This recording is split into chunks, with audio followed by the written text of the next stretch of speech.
On January 14, 2021, a man was found dead under mysterious circumstances inside a luxury suite of the Grosvenor House Hotel in London. That man was Reza Sulemani, an Iranian hacker with shadowy ties to Tehran's most secretive cyber warfare division. Hotel staff recalled a seemingly ordinary evening. Security footage showed Sulemani entering his room at precisely 7:48 p.m., carrying only a laptop bag.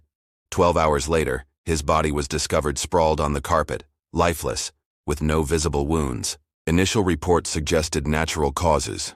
Paramedics whispered about cardiac arrest. Yet something felt off.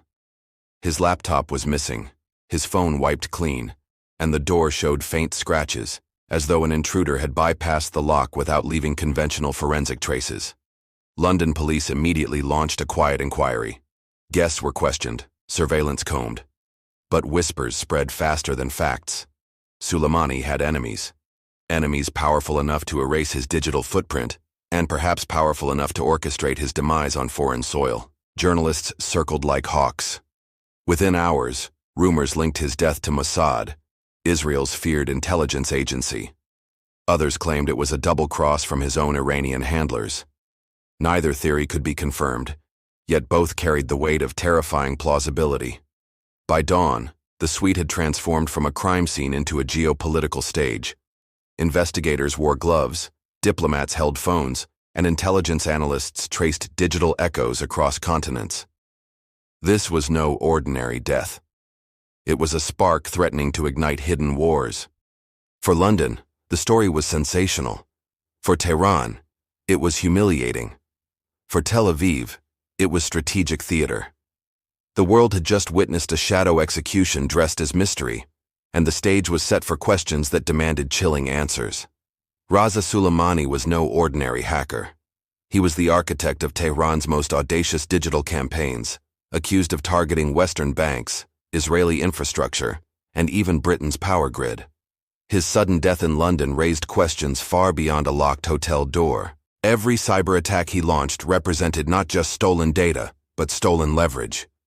He was the man who could plunge financial markets into chaos with a few keystrokes. To lose him suddenly was not coincidence.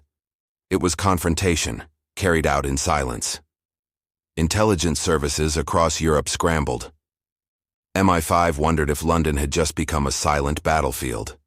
NATO analysts mapped Sulemani's past cyber footprints, terrified that a single laptop could carry malware capable of dismantling power networks, stretching from Berlin to Washington.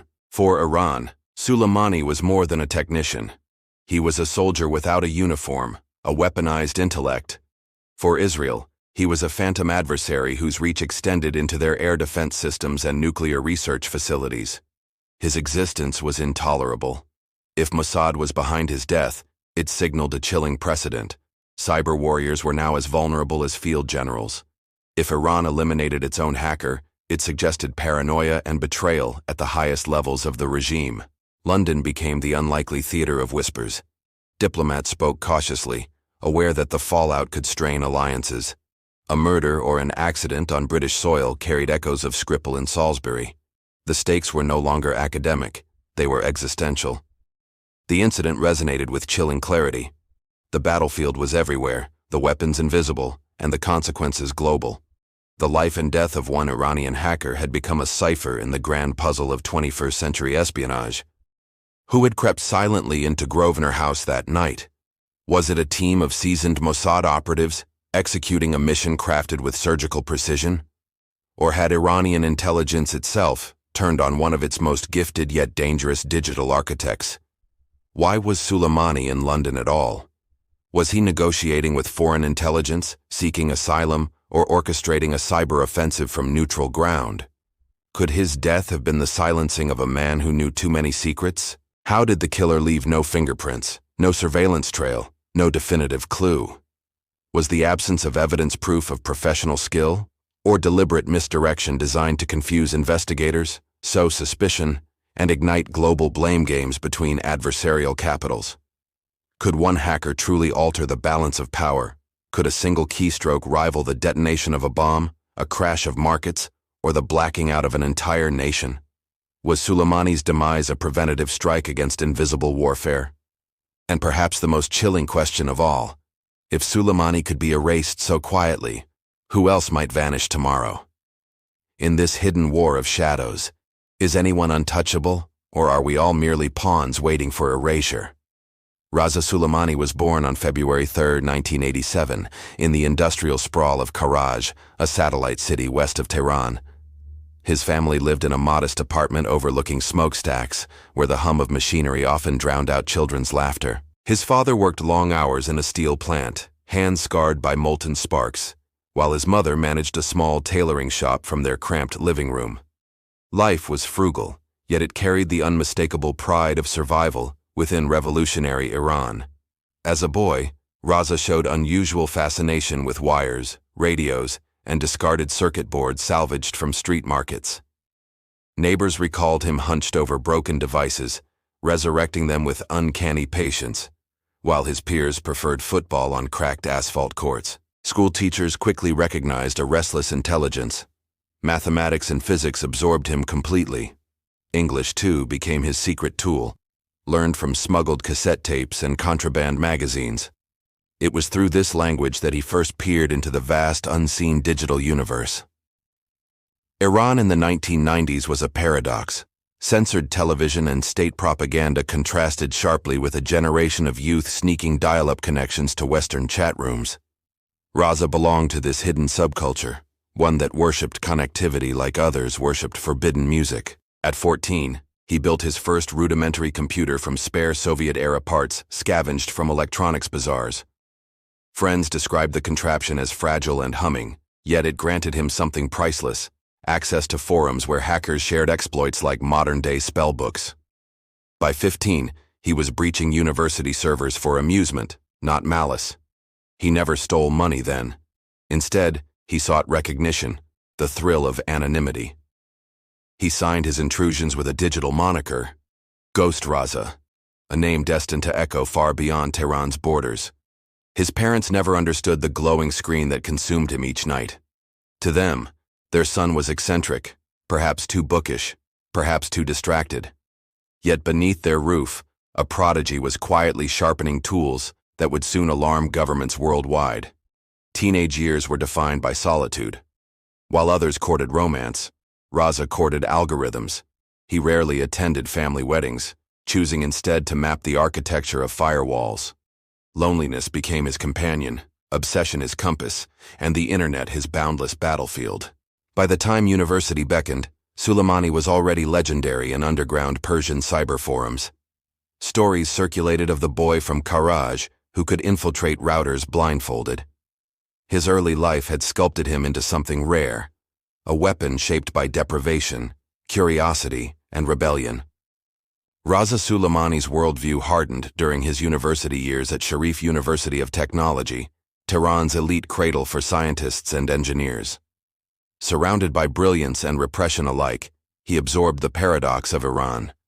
Ambition restrained by sanctions, creativity suffocated by state surveillance. While many peers dreamt of emigrating, Reza believed in staying.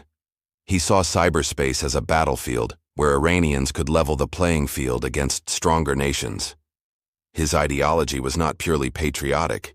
It was fueled by resentment and intellectual rivalry. Unlike many students, Reza kept a meticulous journal filled with cryptic quotes, formulas, and sketches of circuitry. Margins carried odd proverbs, half in Farsi, half in English, reflecting his obsession with duality, hidden meaning inside simple structures, code inside conversation. Friends described him as eccentric yet magnetic. He rarely spoke casually, preferring lectures disguised as dialogue. At cafes, while others debated cinema, Reza monologued about encryption algorithms. His intensity was exhausting, but his brilliance commanded both admiration and unease. He had peculiar habits, drinking endless cups of overly sweet tea, listening to German industrial music at deafening volume, and compulsively tapping his fingers in binary rhythms on tabletops. Colleagues joked they could hear his mind computing in silence. Reza distrusted authority but loved control. He refused to follow dress code strictly, often pushing boundaries with mismatched sneakers and untucked shirts. Yet he demanded perfect alignment of code indentation. flawless execution of scripts, and unwavering loyalty from those in his circle. Unlike stereotypical hackers lost in virtual worlds, he maintained surprising discipline. He exercised obsessively at dawn, believing physical stamina sharpened mental focus. He viewed himself not as a recluse, but as a soldier, his keyboard, a weapon, his body, armor. Behind the quirks lay an undeniable conviction. Reza believed he was chosen, not by God, not by ideology, but by history itself. He once wrote, "If wars are inevitable, better they be fought with brains than bombs." Among Iranian hacker circles, he was known as Ghost Reza. The name surfaced repeatedly in forums where exploits were traded like currency. It was a handle meant to inspire mystery, appearing suddenly, disappearing swiftly, leaving traces only experts could decipher. Inside Iranian intelligence corridors, however, his codename was different. Saffron, a nod to a rare spice, valuable yet dangerous when misused. The name reflected how his handlers perceived him: precious, volatile, and capable of staining everything he touched. Western analysts nicknamed him the Phantom Key. To them, Reza was less a man than a concept, an operator who could unlock sealed systems, slip past defenses, and vanish without leaving the forensic fingerprints that typified ordinary cybercriminals. Reza cultivated these myths deliberately. He thrived on the idea that he was multiple identities at once: ghost, spice, phantom. In private, he admitted to colleagues that these masks were not camouflage, but armor, reinforcing his sense of invincibility. When asked who he truly was, Reza reportedly smiled and replied, "I am whoever you fear most behind your firewall." It was arrogance, yes, but also self-perception, shaped by years of survival in a shadow war without borders. The turning point arrived in 2009 during Iran's Green Movement protests. While streets filled with chants against election fraud, Reza remained behind his screen, weaponizing code to disrupt government websites. It was his first taste of politics, filtered entirely through digital warfare. He saw demonstrators beaten, arrested, silenced. Yet rather than join the protesters physically, he pivoted. Reza reasoned that brute force could be resisted with firewalls, surveillance dismantled with malware, and propaganda countered with hacked broadcasting signals. Code became protest. Iranian intelligence took notice. Instead of punishing him, they recruited him quietly. His talents were too valuable. Within a year, he was feeding code to state servers, simultaneously suppressing dissidents and protecting government systems from foreign infiltration. Dual loyalties bred ambiguity.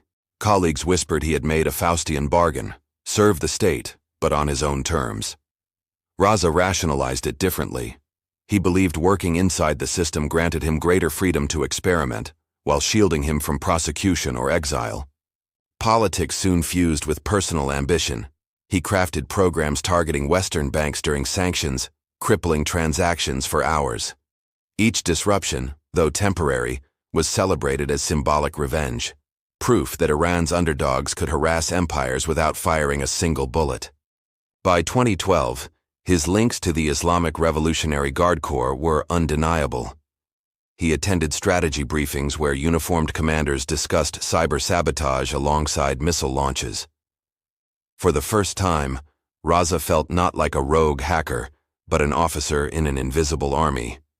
His rhetoric sharpened. In lectures to junior hackers, he described cyberspace as the nuclear battlefield of the poor. He told them that if Iran could not dominate air or sea, it would dominate bandwidth and circuits instead.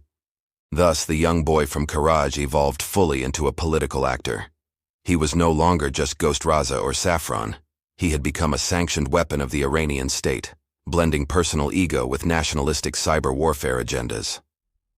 The Middle East in the early 21st century was a crucible of rivalries. Ancient sectarian divides intertwined with modern geopolitics, producing conflicts where weapons were both physical and digital. Within this volatile landscape, cyberspace became the newest frontier of confrontation. Iran positioned itself as defiant underdog, resisting Western sanctions and regional isolation. Its cyber units were tasked with bypassing conventional weakness, transforming keystrokes into missiles, malware into blockades. In this doctrine, Hackers like Reza Sulemani became indispensable strategic assets. Israel, by contrast, viewed cyber defense as existential. Surrounded by adversaries and constantly under threat, Tel Aviv invested heavily in elite cyber divisions. Mossad, Shin Bet, and Unit 8200 treated every Iranian hacker as potential national security crisis waiting to erupt. The United States hovered omnipresently in the background, both ally and enforcer. Washington monitored Tehran's cyber activities with deep unease, fearing attacks on Wall Street, electrical grids, or military satellites. For American analysts, Suleimani's fingerprints on intrusions marked escalation beyond nuisance into true warfare. Regional players like Saudi Arabia also joined the fray. Riyadh saw Iranian cyber operations as part of broader Shia expansionism. Cyber skirmishes often mirrored proxy wars already raging in Syria, Yemen, and Iraq, reinforcing old battlegrounds with invisible digital trenches. In Europe, memories of Stuxnet, a joint Israeli-American cyber weapon that crippled Iran's nuclear centrifuges, still lingered. That operation changed history, proving cyber tools could achieve what bombs could not. Iran vowed revenge, escalating its recruitment of digital warriors like Suleimani. By 2015, cyber attacks became daily realities. Banks froze, oil companies faced breaches, airlines grounded flights. Attribution remained murky, but experts traced many strikes back to Tehran-linked groups. The shadow conflict intensified, conducted without formal declarations yet devastating in impact. Unlike traditional wars, these battles left no ruins, no smoking craters, no televised explosions. Instead, they left erased hard drives, vanished fortunes, and destabilized trust in systems society depended on: bank accounts, air traffic control, hospital records. The casualties were invisible. In this atmosphere, figures like Reza Sulemani were more than pawns. They embodied their nation's defiance, their skills magnified by geopolitical urgency. To allies, they were patriots. To enemies, they were equivalent to armed militants operating without borders. Thus, the broader conflict formed the backdrop, a chessboard where Israel, Iran, and the West tested limits daily. And in that grand game, a hacker's death inside a London hotel was not random. It was checkmate by other means. Iran's position was rooted in defiance. Hemmed in by sanctions, Tehran considered cyber warfare a tool of asymmetric resistance. Officials framed hackers as national heroes, defenders of sovereignty against Western domination. Figures like Reza Sulemani were valorized as digital soldiers safeguarding the revolution. Israel, however, viewed the same figures as existential threats. To Tel Aviv, Iranian cyber units represented not youthful genius, but state-sponsored terrorism. Mossad classified Reza's operations alongside missile arsenals, treating him as an enemy combatant deserving the fate of battlefield elimination. The United States adopted a complex posture. Publicly, Washington condemned Iranian cyber attacks as destabilizing. Privately, agencies like NSA studied Reza's exploits closely, learning from both his ingenuity and recklessness. For America, he was simultaneously adversary, laboratory specimen, and looming menace. Britain found itself reluctantly entangled. London, hosting Suleimani's final moments, became an unwilling stage for espionage. British intelligence worried their capital had transformed into a chessboard for foreign agencies. Their official stance remained cautious, balancing transatlantic solidarity with fears of diplomatic entrapment. Saudi Arabia and Gulf states cheered every report of Iranian cyber operatives neutralized. Riyadh perceived hackers like Suleimani as ideological foot soldiers of Shia expansion. Eliminating him symbolized more than cyber defense. It was a strike against Iranian influence across Arab lands. Russia occupied ambiguous territory. Publicly allied with Tehran, Moscow nevertheless distrusted Iranian hackers freelancing within global systems. Analysts speculated Reza had once brushed against Russian networks, creating tension. Still, the Kremlin valued Iran's defiance of the West too much to sever cooperation. China, pursuing technological dominance, observed carefully. Beijing refrained from openly siding, but its security agencies cataloged Suleimani's methods, sometimes replicating them. For China, His exploits validated cyber warfare as legitimate statecraft, a discipline equally critical as naval fleets or nuclear deterrence. Within Europe, the divide deepened. France and Germany condemned Iranian aggression while fearing escalation. They warned of cyber spillover disrupting continental economies. At the same time, they recoiled from clandestine assassinations, worried London's incident would repeat in Paris or Berlin. Inside Iran, officials projected outrage at Suleimani's death, though whispers suggested internal betrayal. Some suspected rival factions within intelligence had tired of his freelancing. Tehran's outward position, mourning martyrdom, masked internal fractures that revealed the vulnerability of weaponizing volatile personalities. Thus, every nation staked its claim. Some mourned, some celebrated, some calculated. Behind diplomatic language, however, all understood a single truth. Reza Sulemani's life and death symbolized the high-stakes theater of cyber geopolitics, where national positions blurred with clandestine agendas. Reza Sulemani mattered because he embodied a new archetype of warfare, the digital combatant. He needed no battlefield, no uniform, no army. His weapons were lines of code, and his battleground was the global infrastructure powering modern civilization. Unlike ordinary hackers motivated by money, Sulemani pursued disruption. Banks shuddered temporarily under his hand, power grids flickered ominously, and sensitive defense blueprints were siphoned through invisible channels. Each intrusion reminded adversaries that Tehran wielded influence far beyond conventional military strength. His genius was versatility. He could breach financial networks, hijack television broadcasts, or design malware mimicking commercial software updates. This polymathic reach distinguished him from peers. He was not just a technician, he was an architect of cyber chaos. Governments recognized the danger. Western agencies listed his aliases on watch lists, categorizing him alongside arms traffickers and bomb makers. The transformation was striking. A boy from Karaj elevated to the same threat bracket as warlords commanding battalions. Inside Iran, Suleimani served as propaganda asset. Newspapers hinted at anonymous cyber warriors humbling arrogant Western powers. His exploits, never officially acknowledged, were whispered in classrooms and cafes, inspiring young coders.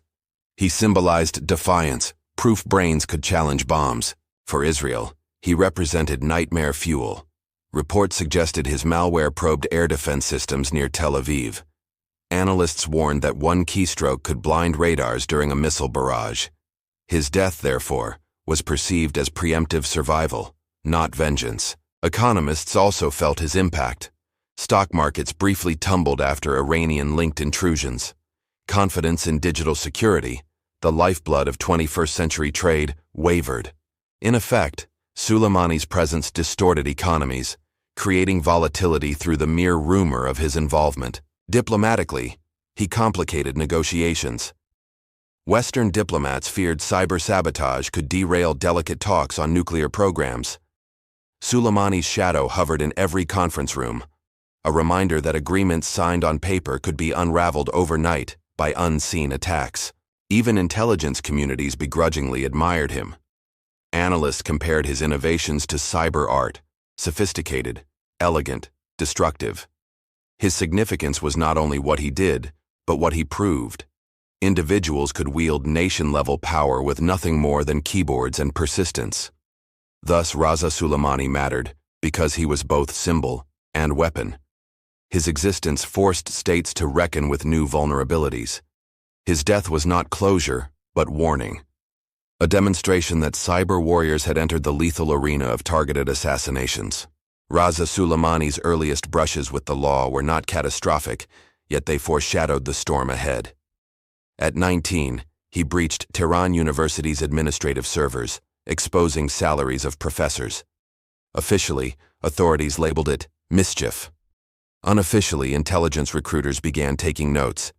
In 2006, he hacked into a small Iranian bank, siphoning minimal funds, just enough to prove vulnerability. The institution hushed the incident, terrified of panic. Reza treated it not as theft but demonstration, leaving behind mocking messages taunting cybersecurity officers. His notoriety grew locally. Cafe owners whispered about the thin young man whose laptop never closed. Police occasionally detained him for questioning, yet released him quickly. They sensed prosecuting him risked transforming nuisance into martyr, and intelligence operatives circled closely. One notable arrest occurred in 2008, after Sulemani attempted breaching servers of a telecommunications firm linked to the Revolutionary Guard. He expected applause for exposing flaws. Instead, he was hauled into detention, interrogated for days, and accused of espionage. Reza reportedly endured psychological pressure, sleep deprivation, endless questioning, threats against family. Yet he revealed nothing except disdain for incompetence. His interrogators realized punishing him would waste potential. Rather than sentence him, they offered a bargain: serve the state instead. Thus his arrest transformed into recruitment. Court records vanished, his name erased from criminal files. Officially, the incident never occurred. Unofficially, Reza crossed threshold from independent hacker into tool of national power, forever altering trajectory of his life. Even after recruitment, small skirmishes with police continued. Sometimes he tested boundaries, pranking municipal systems or exposing flaws in Tehran's metro network. These provocations were tolerated, even celebrated privately, as evidence of his relentless appetite for digital dominance. His early crimes may have appeared petty: salary leaks, pranks, banking tricks, but to seasoned observers, they were prelude. Behind each stunt lay sharpened skill and ambition. Sulemani was evolving rapidly, and the line between criminal and soldier blurred dangerously. Though his 2008 detention ended in recruitment, rumors persisted that Sulemani endured harsher treatment than officials admitted. Whispered accounts from fellow detainees described beatings, blindfolded interrogations, and psychological torment designed to break pride and ensure obedience within intelligence-controlled facilities. Some claimed he was strapped to a chair under blinding lights, denied sleep for days.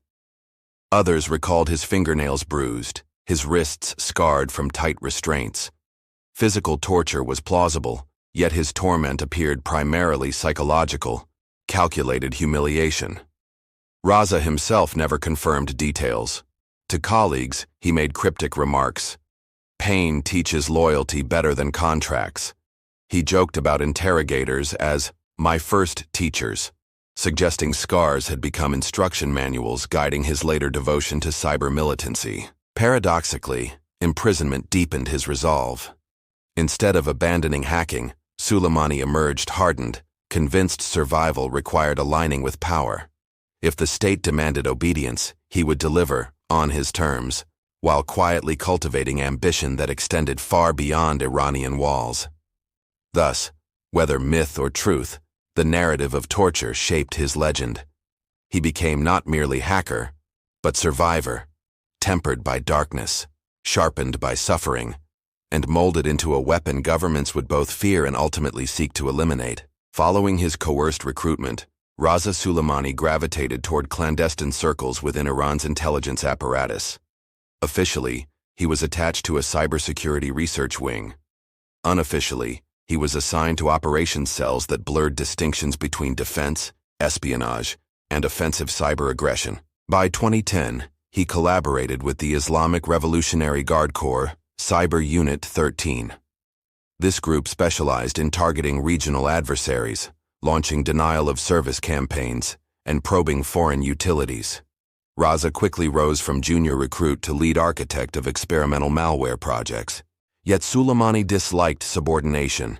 With fellow hackers from university days, he formed a semi-autonomous collective named Ashiani Shadows, blending patriotism with freelance opportunism. The group pledged loyalty to Iran, yet occasionally pursued independent campaigns for profit or notoriety. Ashiani Shadows became infamous for defacing Israeli websites with digital graffiti, flashing anti-Zionist slogans across corporate portals. While seemingly juvenile, these attacks carried symbolic weight.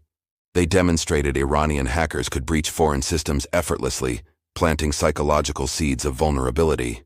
Soon, Sulemani's circle expanded internationally. He recruited sympathizers from Lebanon, Syria, and Pakistan, uniting them under encrypted chat rooms. The network was fluid, sometimes mercenaries, sometimes zealots, but always orbiting Reza's magnetic leadership. He cultivated reputation as both teacher and general. Iranian authorities tolerated this dual role so long as state priorities were served. In return, Sulemani ensured Ashiani shadows acted as auxiliary force, distracting foreign agencies while official units executed higher-value infiltrations. It was symbiotic chaos. Freelance and officialdom intertwined seamlessly. Western agencies began labeling the collective APT GhostNet, considering it indistinguishable from Tehran's formal cyber divisions. For analysts, differentiating rogue enthusiasm from sanctioned aggression became impossible. Reza had successfully blurred lines, hiding behind confusion while increasing his influence exponentially. Through these overlapping affiliations, Reza Sulemani transformed into more than hacker. He became commander of networks, founder of collectives, and bridge between ideology and anarchy. Groups followed him not from obligation, but reverence, cementing his place in cyber militancy's evolution. By 2012, Reza Sulemani's cyber career was no longer confined to screens. Intelligence handlers expanded his role, tasking him with facilitating smuggling operations. Using encrypted communications, he coordinated shipments of hard drives, stolen software, and even weapons components across porous Middle Eastern borders. His hacking skills ensured safe passage. Customs databases were manipulated to erase cargo records, shipping manifests altered in real time. Trucks carrying contraband rolled through checkpoints unseen, shielded not by bribes but by invisible manipulation of electronic oversight. Soon, his network moved beyond smuggling into darker territory, kidnapping. Rival hackers who resisted recruitment disappeared suddenly. Some reappeared weeks later, broken and silent. Others vanished permanently. Reza's associates were rumored to manage these operations, blending cyber surveillance with street-level brutality. One chilling account described a Lebanese programmer, lured by fake job offers, abducted in Beirut, and forced to design malware under duress. Witnesses claimed Sulemani supervised remotely, ensuring captives produced useful code before being discarded like defective machinery. Killings followed. Targets were not civilians but suspected spies or defectors. Ashiani shadows allegedly coordinated assassinations disguised as robberies. Victims' phones were wiped, laptops confiscated. Each death served dual purposes: eliminating threats and collecting intelligence for Iranian handlers. Reza justified escalation as necessity. He argued cyber campaigns required real-world enforcement. "A firewall is meaningless if traitors roam free," he declared. In his philosophy, digital and physical violence were inseparable, extensions of the same strategic battlefield. Western intelligence grew alarmed. Cyber criminals graduating into kidnappers blurred lines dangerously. Analysts noted parallels with organized crime syndicates, profit intertwined with ideology, ruthlessness masked by patriotic rhetoric. Sulemani was evolving from hacker mastermind into hybrid warlord, straddling keyboards and Kalashnikovs. These escalations marked irreversible transformation. Ghost Reza was no longer only feared online. His reach extended into alleys, ports, and morgues. The boy from Karaj had become architect of networks where code, contraband, and corpses circulated with chilling efficiency. On March 4, 2013, Israeli media reported coordinated denial-of-service attacks crippling major banks. Investigators traced signals to Tehran, with digital fingerprints resembling Ghost Reza's style. Though attribution remained murky, Western analysts quietly logged the strike under Sulemani's expanding portfolio of chaos. In June 2014, Saudi Aramco faced sabotage attempts against refinery software. Malware slipped into networks through phishing emails, paralyzing operations temporarily. Cybersecurity experts later linked code fragments to Ashian shadows, strengthening suspicions that Reza's reach extended into energy lifelines underpinning rival economies. September 2015 saw audacity escalate. Hackers hijacked a Lebanese television station, interrupting broadcasts with propaganda praising Iran's regional influence. Witnesses inside Ashiani forums claimed Ghost Reza supervised the stunt personally, relishing its theatrical symbolism, turning screens into weapons of intimidation and pride. In May 2016, a European aerospace contractor reported theft of design schematics. Forensic trails revealed sophisticated tunneling protocols characteristic of Sulemani's collective. Intelligence agencies panicked, fearing sensitive drone technology had slipped into adversarial hands.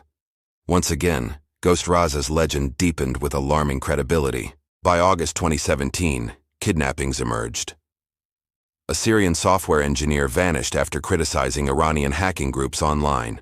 His last known message: "They are watching me." Months later, a mutilated body surfaced near Aleppo, fueling rumors of Suleimani's punitive justice campaigns. April 2018 brought retaliation. Israeli cybersecurity experts exposed vulnerabilities in Iranian systems, naming Ghost Reza explicitly. Weeks later, one researcher survived a suspicious car accident in Tel Aviv. Coincidence or reprisal? Whispers blamed Suleimani's extended arm reaching into enemy territory. October 2019 witnessed his boldest strike. London's Heathrow Airport briefly faced disruptions attributed to Iranian-linked intrusions. Officials downplayed severity, yet intelligence cables pointed toward Suleimani. Ironically, the same city would later become the stage of his final downfall. Through these incidents, a chilling narrative emerged.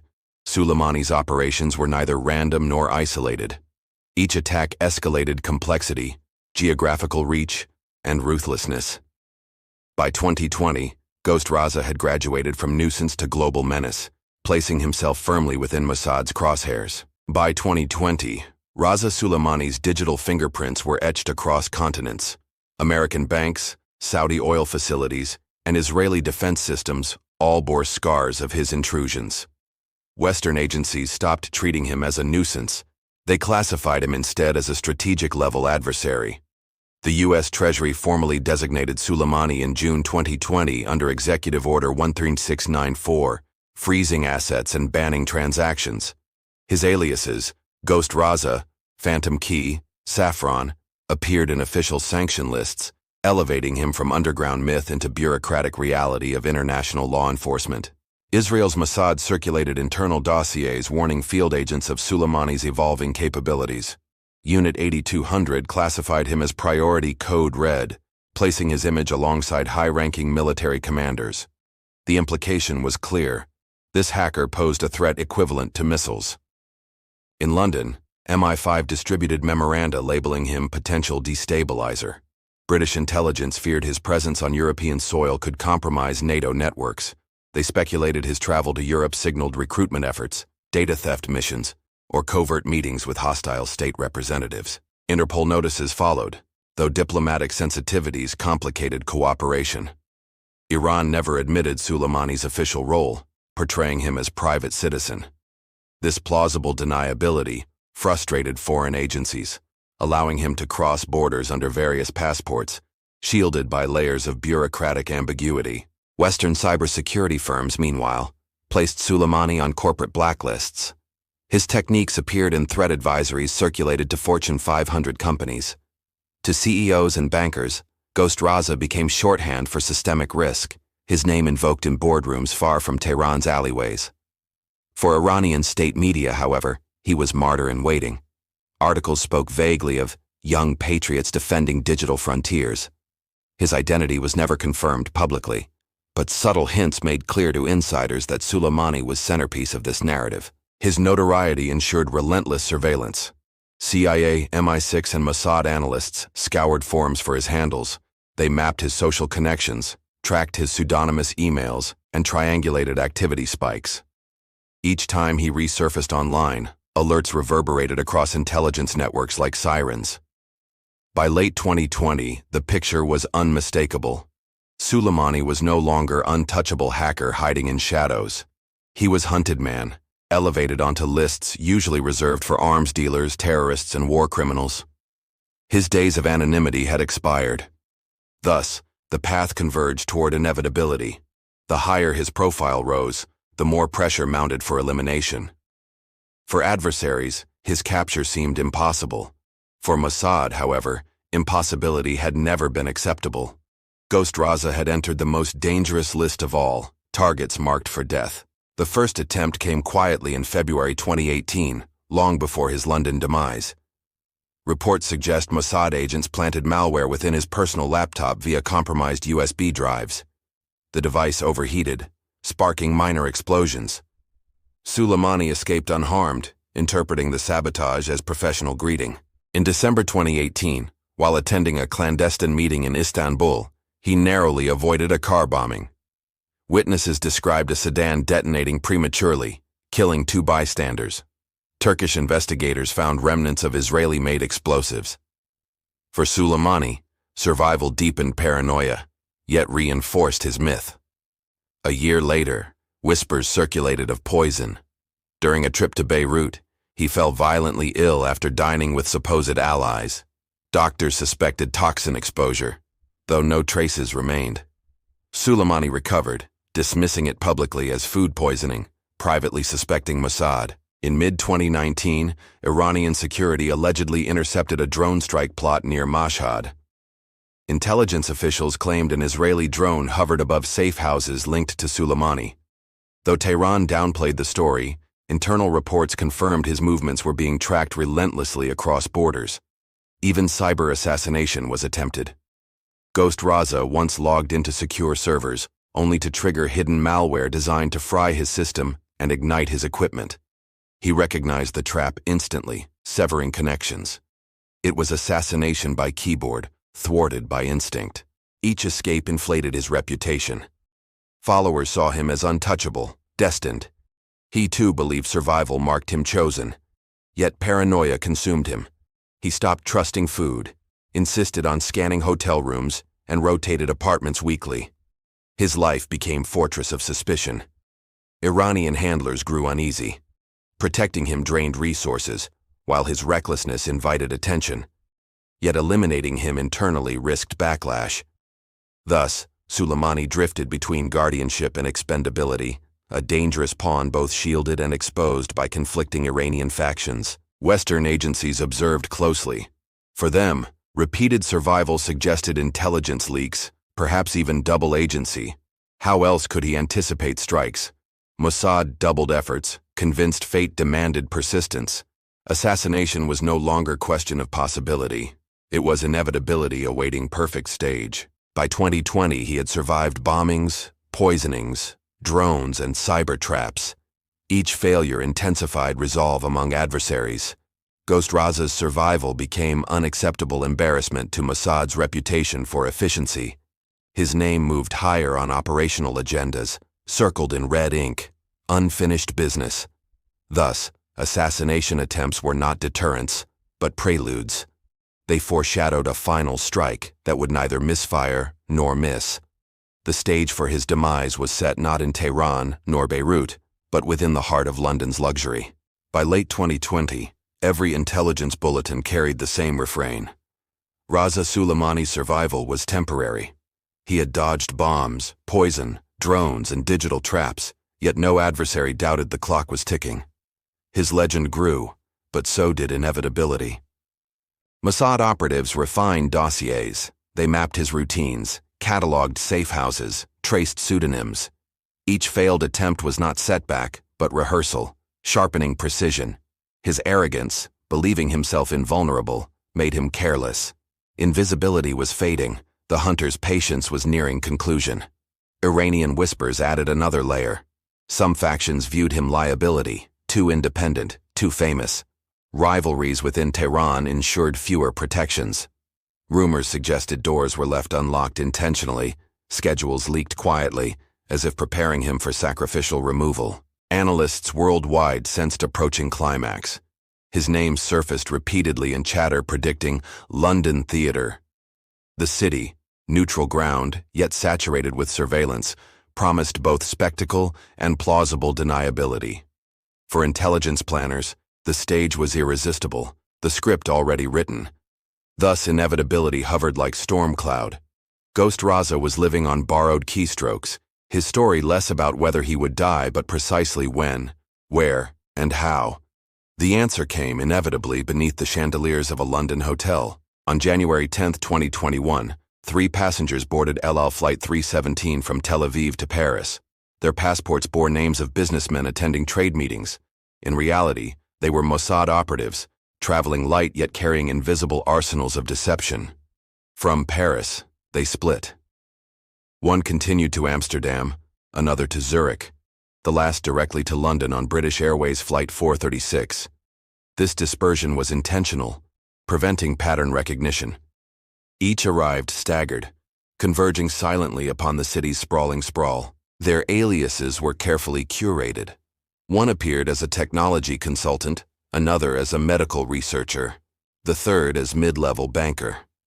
Their documents contained fabricated LinkedIn histories, plausible work emails, and even business cards embossed with false corporate logos.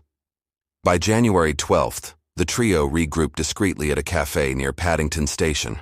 Surveillance cameras captured nothing unusual, just travelers sipping coffee. Beneath casual conversation, they finalized assignments, monitoring Reza Sulemani, preparing logistics, and establishing fallback plans for rapid extraction. They were not alone.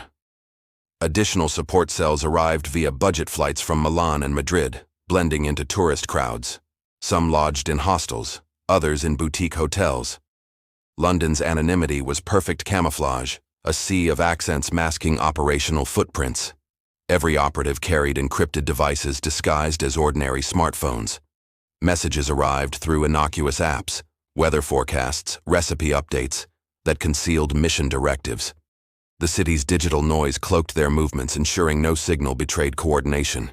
Ghosts were hunting Ghost Reza. For Mossad, London presented challenge and opportunity. British intelligence tolerated allies but despised unilateral operations. Any exposure risked scandal. Success demanded surgical precision. Failure promised diplomatic earthquakes. Yet Mossad thrived on impossible calculations. For them, this was familiar arithmetic. Thus, the operatives arrived not as invaders, but shadows. They checked into hotels under different boroughs, blending into London's rhythm. Somewhere across the Thames, their target prepared unknowingly for the final chapter of his legend. The hunters had arrived. On January 13, 2021, operatives filtered into Grosvenor House Hotel. One checked in as Daniel Weiss, presenting an Israeli passport forged with Swiss entry stamps. Another posed as Lebanese businessman.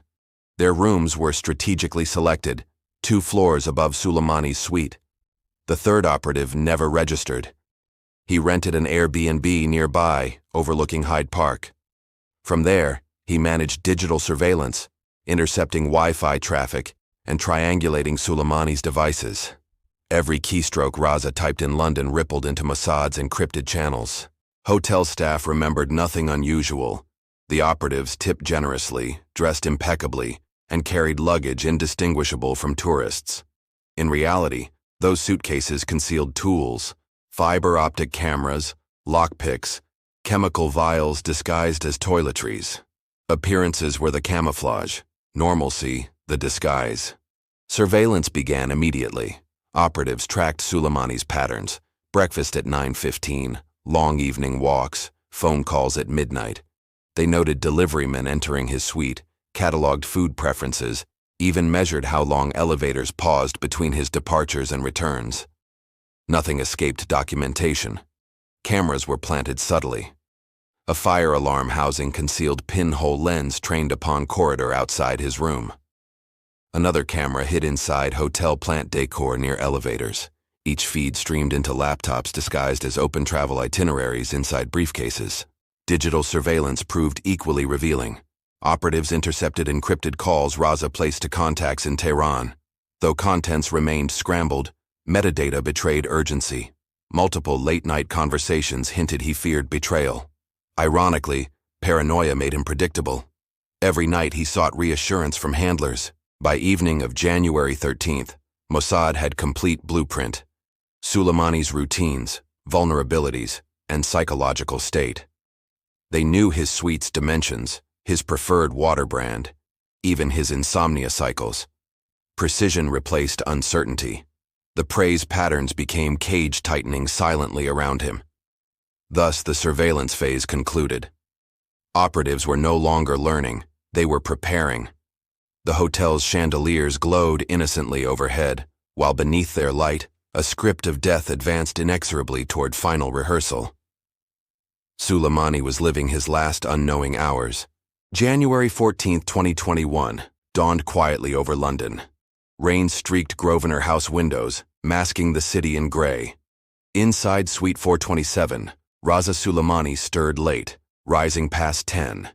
He requested coffee through room service, oblivious to the choreography unfolding around him. At 11:15 a.m., the first operative trailed housekeeping staff down the corridor. Hidden beneath folded linens, a micro camera was slipped into service cart. Its angle revealed Suleimani's door. Every knock, every visitor, would now be documented invisibly. By noon, the second operative staged reconnaissance from hotel lobby. Disguised as banker with laptop bag, he monitored elevators and staff patterns. He ensured escape routes remained clear, taxis idling outside, contingency passports tucked inside inner coat pocket. Meanwhile, the third operative maintained overwatch from Hyde Park Airbnb. Intercepted data revealed Suleimani spent hours emailing Tehran. His messages carried encrypted attachments, possibly code libraries. Analysts warned, if laptop disappeared, consequences rippled beyond hotel. Mossad's mission required recovery, not destruction. At 2:30 p.m., Suleimani lunched privately inside suite, ordering kebabs and mineral water. Operatives monitored delivery. Tray entered, tray exited. His solitude reassured planners. Tonight's window would be clean, free from unexpected company complicating operations choreography. Patience became sharpened blade. By 5 p.m., hotel corridors bustled with business travelers. Operatives blended seamlessly, pacing with phones pressed against ears, murmuring fabricated conversations. Beneath calm exterior, adrenaline surged. They rehearsed sequences mentally: bypass lock, silence target, extract laptop, vanish before sunrise. At 7:48 p.m., surveillance confirmed target's final return. Cameras captured him entering Suite 427 carrying laptop bag, shoulders tense. Door closed. Lights flickered briefly within. From that moment onward, his fate was sealed. London's night cloaked a script nearing climax. Hours passed. Operatives waited deliberately, respecting patterns. Reza usually settled into midnight calls. At 11:55 p.m., his voice resonated faintly through intercepted lines. Final reassurance to handlers, final confirmation he remained alive. Words destined to echo posthumously across Tehran. Shortly after midnight, hallway fell silent. Operatives donned gloves, activated lock bypass devices disguised as hotel keycards. They moved with rehearsed fluidity. Time mattered less than precision. One glance backward, one last confirmation. Mission greenlit. Door to Suite 427 clicked open. Thus began the final approach. While London slumbered, operatives advanced into chamber heavy with silence. Every second ticked louder than thunder. For Suleimani, destiny waited not in Tehran nor cyberspace, but inside this opulent suite, beneath chandeliers casting indifferent light. The lock was bypassed using a magnetic decoder disguised as generic keycard. Within seconds, Suite 427's door yielded silently. No splintered wood, no forced latch. Forensically, it appeared untouched. This was Mossad's specialty. Invisibility crafted through decades of perfected intrusion. Inside, operatives carried compact fiber optic scope, extending like mechanical serpent under doorframes. It confirmed Suleimani asleep on bed, laptop glowing faintly atop desk. Heartbeat monitors embedded in wireless sensors pulsed reassuring rhythm. Mission required patience, strike too early, risk complications. Sedation tools emerged. A micro-syringe disguised as fountain pen delivered fast-acting paralytic. In backup, aerosol canister appeared identical to deodorant, yet expelled anesthetic mist capable of disabling target within 30 seconds. Redundancy ensured contingency. Failure was unacceptable within this script. Communications were equally concealed. Operatives wore earpieces resembling wireless earbuds, synced to encrypted relay disguised as ordinary smartphone hotspot. Commanders monitoring remotely in Tel Aviv issued final confirmations. Kill room had become digital theater, orchestrated from continents away. Laptop retrieval demanded precision. Devices resembled hotel stationery boxes. Once swapped, Suleimani's machine disappeared inside false casing. Data would be exfiltrated aboard diplomatic pouches via third-country embassies, shielding Mossad from attribution. Digital theft was as crucial as physical elimination. For escape, disguises awaited. One operative carried hotel staff uniform complete with name badge. Another possessed tourist backpack stuffed with guidebooks and disposable cameras. Post-operation, they would disperse, dissolving into London's nightlife before dawn, painted suspicion across windows. Tools of erasure were final layer. A programmable cardiac stimulator, no larger than coin, could trigger arrhythmia undetectable by conventional autopsy. Positioned expertly, death appeared natural. Mossad favored biology over bullets, denying adversaries martyrdom through visible wounds. Thus, every technique represented philosophy. Leave no trace, deny all evidence, vanish unseen. For Mossad, the operation was not simply killing, it was message, an art form reminding adversaries that shadows themselves were weaponized instruments of statecraft. The sweet silence was oppressive. Every tick of the wall clock echoed like a gunshot. Operatives froze when distant footsteps approached, a late guest wandering the corridor. Only after doors closed elsewhere did they exhale, continuing with rehearsed calm. Inside, shadows lengthened. One operative hovered over Reza, syringe poised, while another scanned laptop files rapidly. Suddenly, Sulemani stirred, mumbling in Farsi. A heartbeat of panic surged. Paralytic pressed swiftly, needle vanishing before his eyes fluttered shut again. Moments later, fire alarm crackled faintly down hall. False trigger from unrelated guest mishap. Operatives stiffened, fearing evacuation order. Seconds passed. Silence resumed. Fate seemed intent on testing nerves, throwing obstacles that sharpened suspense of already perilous assignment. Even hotel air conditioning betrayed them. A gust shifted curtains violently, threatening to expose silhouettes. Operatives instinctively crouched, hearts pounding. Outside, city traffic hummed indifferently. Inside, every vibration felt amplified, as if London itself conspired to spotlight hidden assassination underway. Yet discipline prevailed. Movements remained choreographed, gestures minimal. Each second elongated, every sound magnified, until mission's rhythm resembled cinematic reel, fragile, precise, utterly suspenseful.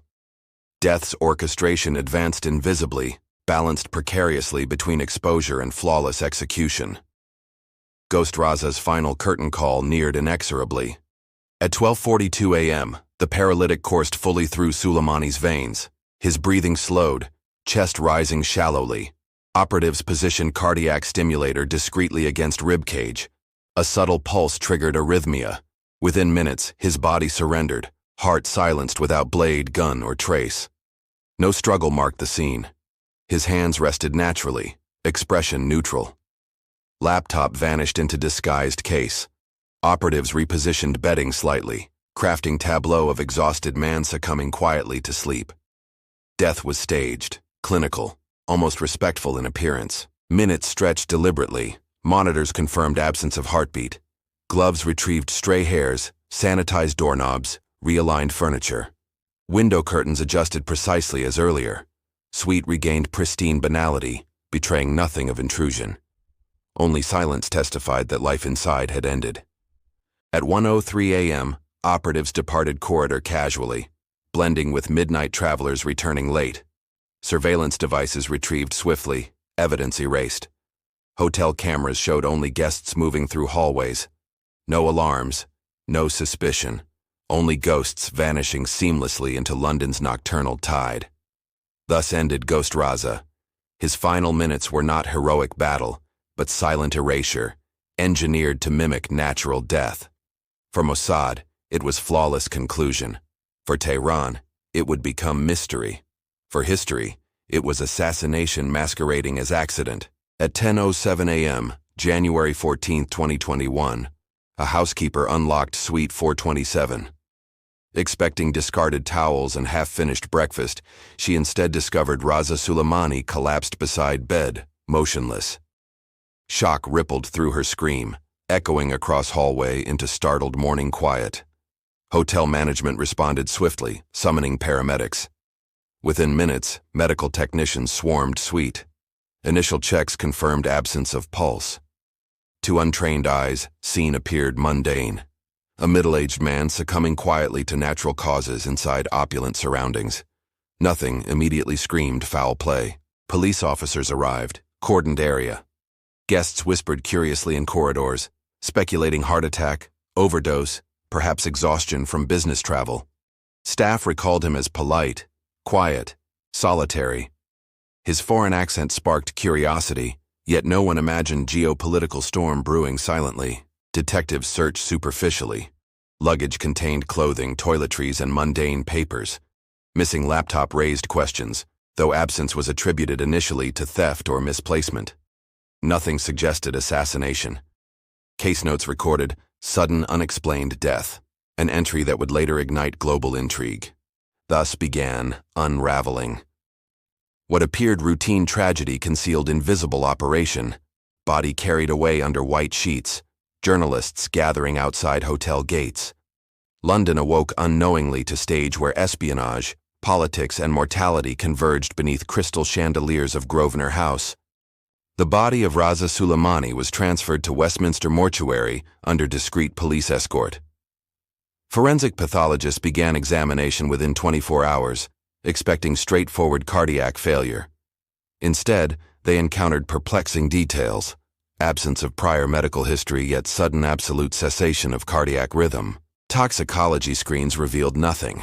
No alcohol, no narcotics, no conventional poisons. Blood samples appeared unremarkable. Organs displayed no structural anomalies beyond subtle irregularities in myocardial tissue. Pathologists struggled to reconcile external normalcy with inexplicable internal collapse.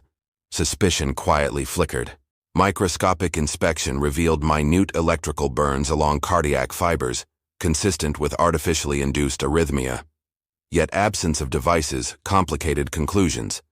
Pathologists debated possibilities: undiagnosed genetic disorder, spontaneous arrhythmia, or something darker, engineered beyond scope of conventional forensic textbooks.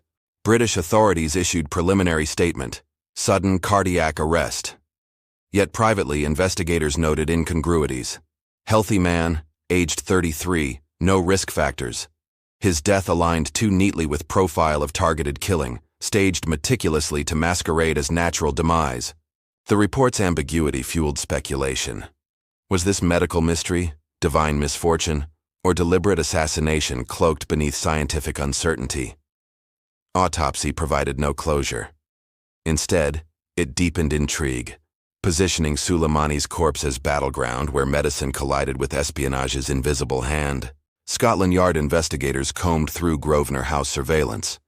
Footage initially appeared mundane, guests arriving, staff bustling, corridors quiet. Yet analysts soon noticed peculiarities. Multiple visitors checked in under different names, bearing uncanny resemblance to persons flagged in prior European counterintelligence operations. One man entered lobby on January 13th carrying briefcase, appearing as banker. Another arrived hours later, presenting Lebanese documents. Facial recognition cross-referenced images against databases, revealing partial matches with suspected Mossad operatives linked to past European sabotage missions. The scandal deepened when Interpol confirmed several passports used were fabrications. Names belonged to unsuspecting citizens across Australia, Canada, and Ireland. These identities had been cloned digitally, layered with authentic metadata, fooling even border control systems without raising alarms. British officials grew furious. Diplomatic cables revealed tense exchanges between London and Tel Aviv. Publicly, Israel denied involvement. Privately, intelligence officers admitted embarrassment, scrambling to contain fallout. Passport misuse echoed historic controversies, threatening to rupture delicate alliances painstakingly maintained. Journalists amplified scandal. Headlines screamed, "London hotel ghost killing" and "forged identities in Mayfair." The story resonated globally, echoing Salisbury poisoning, rekindling debates about assassinations conducted brazenly on European soil. Questions mounted. How many spies walked streets under stolen names? Meanwhile, hotel footage raised another anomaly. Corridor cameras displayed brief static during window when Sulemani was targeted. Engineers concluded interference deliberate, achieved through signal jamming devices. The absence of footage proved presence of professionals. Amateurs left mistakes. Mossad left silence. Iran seized narrative. State media condemned Zionist terrorism, branding Sulemani martyr. Tehran's diplomats demanded accountability, though privately factions whispered suspicion of internal betrayal. Passport scandal allowed convenient scapegoat, evidence pointing outward rather than inward, fueling fury without addressing internal fractures. Thus, CCTV and passport revelations transformed mysterious death into geopolitical spectacle. London investigation morphed from local police inquiry into international crisis. In erasing Ghost Reza, Mossad left fingerprints not of blood, but bureaucracy, traced through pixels, paperwork, and diplomatic cables unraveling worldwide. Within days, headlines reached fever pitch. Iranian hacker assassinated in London hotel, blared across international networks. Governments scrambled to issue carefully worded statements, balancing outrage with caution. The killing was not merely crime. It was act with consequences reverberating across capitals and alliances. Britain expressed outrage over forged passports, summoning Israeli ambassador for explanations. Though Israel denied responsibility, diplomatic ties strained. Parliament debated parallels to Salisbury poisoning, demanding accountability. London feared its streets had become playground for foreign assassins disregarding sovereignty entirely. Tehran reacted with fury. State television broadcast Suleimani's image, branding him martyr of digital jihad. Officials accused Mossad directly, promising retaliation. Yet behind rhetoric, Iranian intelligence factions debated whether his death solved internal disputes as conveniently as it humiliated adversaries. Washington remained ambiguous. Publicly, American officials condemned assassination on Allied soil. Privately, security agencies welcomed Ghost Reza's elimination. Briefings described him as high-value cyber adversary neutralized. U.S. responses exemplified duplicity, mourning sovereignty breaches while applauding tactical benefit of Mossad's daring strike. Europe splintered. France and Germany condemned extrajudicial killings, but shared intelligence quietly with Israel, wary of Iranian cyber escalation. Southern states like Spain feared tourism fallout from similar operations occurring across resorts. Assassination destabilized both diplomatic trust and economic confidence simultaneously. Meanwhile, Israel remained publicly silent. Mossad neither confirmed nor denied. Media speculated endlessly, tracing past operations, highlighting trademark precision. Silence itself functioned as psychological warfare, reminding adversaries that denial did not erase suspicion, and fear was weapon enough. Cybersecurity world reeled. Firms debated implications of assassinating hackers. Was code now equivalent to combat? Was every programmer potential target? Industry conferences transformed from technical workshops into policy debates, pondering blurred lines between civilian innovation and militarized intrusion. Global fallout was thus twofold: diplomatic fissures and existential anxieties. Governments confronted uncomfortable reality. Digital warriors could be hunted like generals, assassinated beyond borders, mourned like soldiers. Ghost Reza's death symbolized future wars fought both in code and corpses. Behind every operation, faceless clerks and analysts shuffled papers. The phantom bureaucracy thrived in fluorescent-lit offices where assassination orders were never called killings, but sanctioned neutralizations. Euphemism shielded morality, transforming death into paperwork stamped, filed, and archived discreetly. In Tel Aviv, junior officers drafted logistics spreadsheets, flight numbers, hotel bookings, fake LinkedIn profiles. Each column was lifeline. Assassination required not only field operatives, but administrators approving per diems, arranging Wi-Fi routers, scheduling meetings disguised as conferences. London bore its own bureaucratic specter. MI5 analysts pieced together anomalies, feeding reports into endless committees.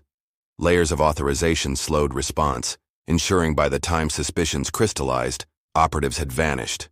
Bureaucracy functioned as both safety net and shroud. Iran's labyrinthine agencies contributed further opacity. Revolutionary Guard clerks maintained dual files, one lionizing Sulemani as digital patriot, another cataloging concerns about his loyalty. Competing departments debated, stalled, and leaked. In that confusion, protecting him became optional, sacrificing him bureaucratically convenient. Diplomatic cables embodied this phantom empire. Stamped confidential or eyes only, they traveled between embassies, coded language concealing truths. Ambassadors denied knowledge, yet memos revealed microscopic awareness, down to suite numbers, breakfast orders, and whispers of midnight arrhythmia. Bureaucrats translated killings into sentences. History reveals intelligence work less glamorous than films. Most assassinations are birthed not in smoky backrooms, but conference halls, through signatures, approvals, and stamped seals. Operatives pull triggers, but clerks script stage directions. Bureaucracy wields scalpel more efficiently than dagger. Thus the phantom bureaucracy endures, an invisible empire ruling shadows with rubber stamps, calendars, and acronyms. Its empire expands silently, where accountability dissolves, and where death is just another item ticked from an interagency checklist of deniable necessities.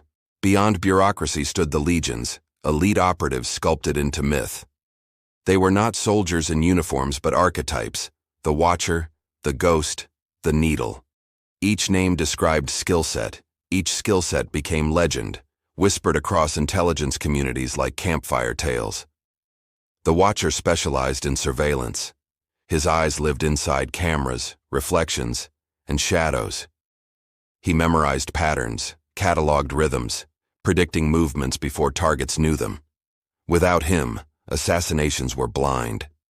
With him, every corridor became map, every glance premonition. The Ghost was infiltrator. Locks dissolved at his touch, doors yielded silently. He left no fingerprints, no alarms, no digital echoes. Forensic scientists cursed his existence. To adversaries, he embodied nightmare, intrusions without evidence, crimes without culprit. The Needle mastered biology. Poisons, paralytics, cardiac triggers, her arsenal carried elegance of scalpel. Death under her hand appeared natural, inevitable. Victims collapsed quietly in showers, taxis, hotel beds. The world called them accidents. Only intelligence files whispered otherwise. Together, these legions formed invisible battalion, mythical archetypes replacing conventional platoons. Nations measured strength not by tanks, but by number of ghosts they trained. Reza Sulemani's killers belonged to this fraternity, soldiers without medals, artists of erasure. Long before London, shadows etched signatures across history. In 1960, Mossad lured Nazi fugitive Adolf Eichmann onto Buenos Aires street, bundling him into unmarked car. He vanished into silence, resurfacing in Israel's courtroom. Ghosts choreographed abduction with terrifying precision. Decades later, 1972 Munich massacre birthed wrathful campaign. Black September operatives responsible for Israeli athletes' deaths were hunted globally. Cafes in Paris, alleys in Rome, each became stage.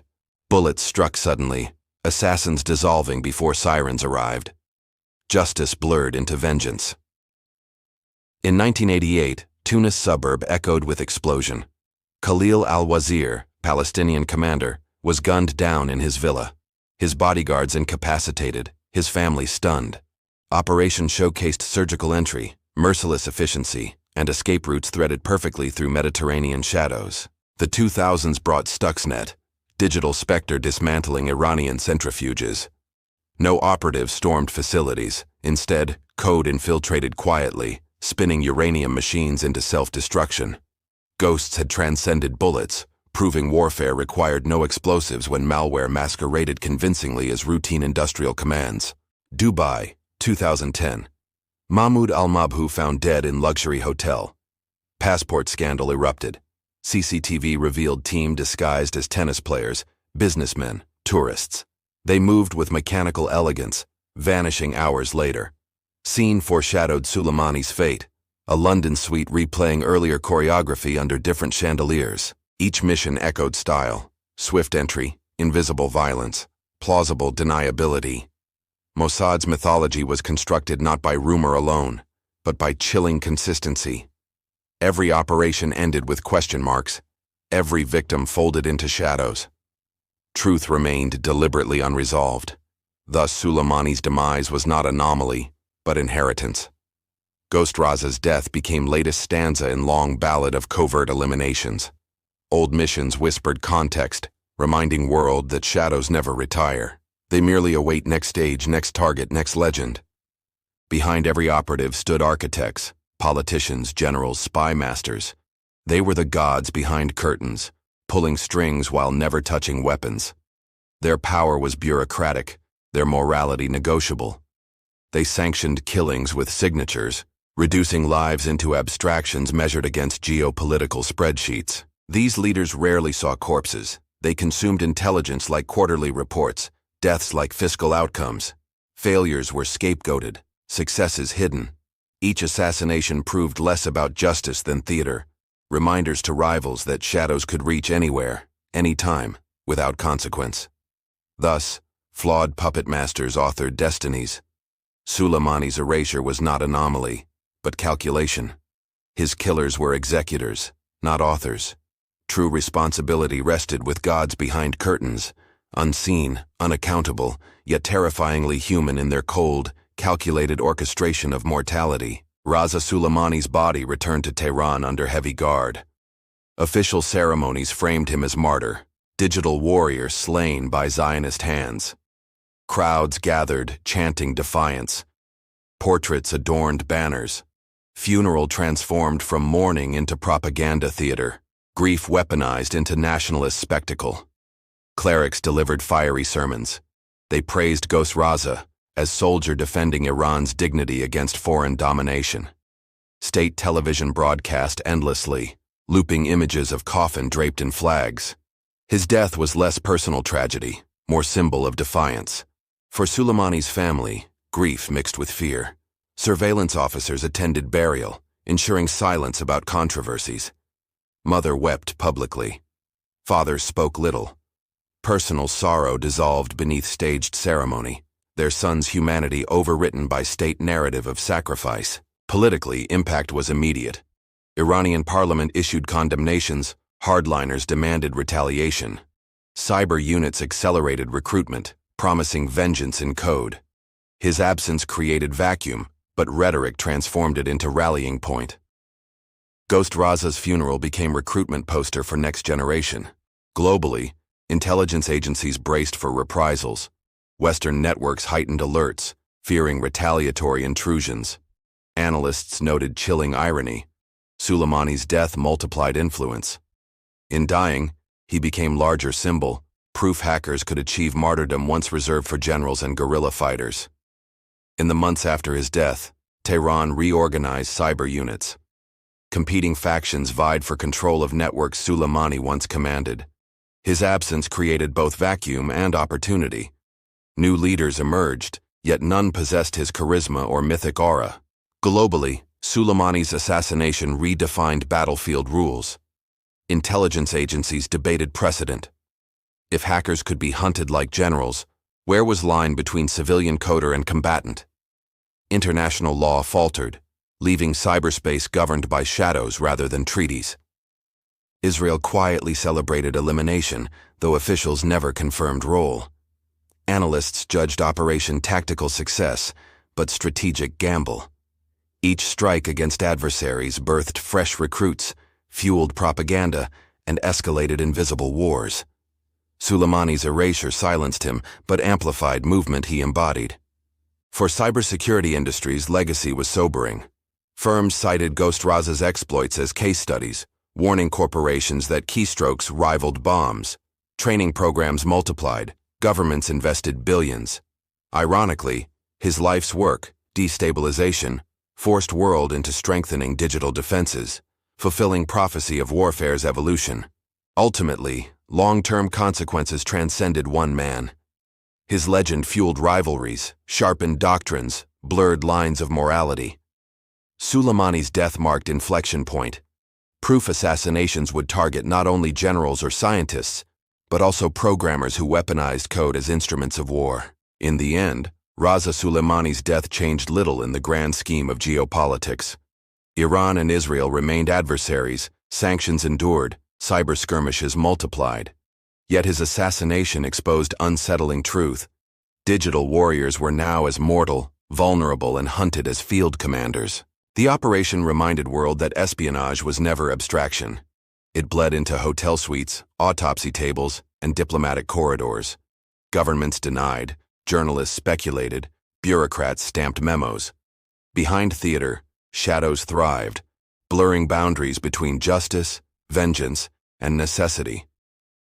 What Suleimani's story revealed was hidden world, one where governments sanction killers, laptops rival missiles, and truth remains buried. Ghost Reza's final silence echoed louder than keystrokes, warning future generations. In wars without front lines, safety is only temporary illusion.